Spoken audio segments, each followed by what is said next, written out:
Spoštovane in spoštovani, prisrčen pozdrav iz ljubljanskih Stožic, tudi iz komentatorskega mesta. Pred nami je torej še zadnja tekma 29. kroga v prvi ligi Telekom Slovenije med tretjovrščeno Olimpijo in zadnjovrščenimi Radomljami.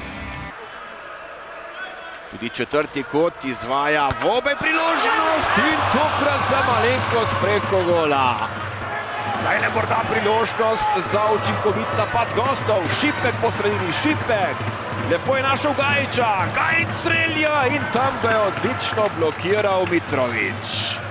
Lepo je zdaj le našel Gajiča. Neuspešna kombinacija Radomljanov. Spet žoga proti Gajiču, ki strelja in za las mimo gola.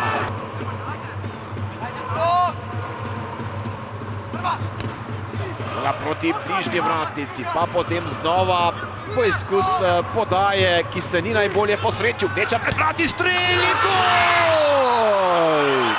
0:1, neverjetno, v Stožicah vodijo gostje. Tine Karamatić, drugi gol na 22. tekmi. Izbija Šipek, pa zatem Štiglec pred vrata, priložnost. Streljal je Zarifović, Kirm je padel v kazenskem prostoru in 11-metrovka. 11-metrovka za Olimpijo.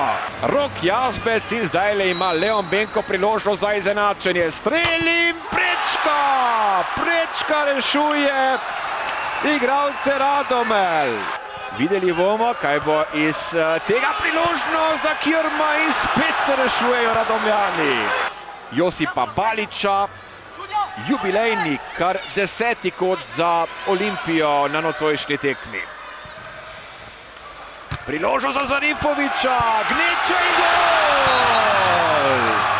Aris Zarifović, 1:1, vendarle v izteku 88. minute. Hitrejši je Denis Klinar, ki je takole lepo stekel po desni strani. Žoga pošilja pred vrata. Zarifović pa še ena priložnost in odlična obramba. Torej, Olimpija, Kalcer Radomlje 1:1. Tudi v 8. spomladanski tekmi Olimpija ostaja brez zmage. Neverjetno, toda danes se je Ljubljančanom celo obetal poraz, kajti vse do 88. minute so Radomljani z golom Tima Karamatića v 61. minuti vodili z 1:0. To je res, jaz kot sem povedal že ta teden, da bo ta tekma ena od najtežjih zaradi tega, normalno, kad ti zmagaš Maribor oziroma greš v pokalu naprej, potem ti pride Radomlje in če nisi maksimalno na tej tekmi, se to zgodi, kar se je danes zgodilo. 1:1, Olimpija je prevladovala čez celo tekmo, imela večji posjed žoge. Mi smo se skoro, lahko bi rekel, dovršeno taktično odigrali tekmo, smo se opredelili, da danes bomo igrali organizirano, poskušali preko naših hitrih krivnih napadalcev stvarati priložnosti. Mislim, da nam je to uspelo, razen žal nesreča v zadnji minuti.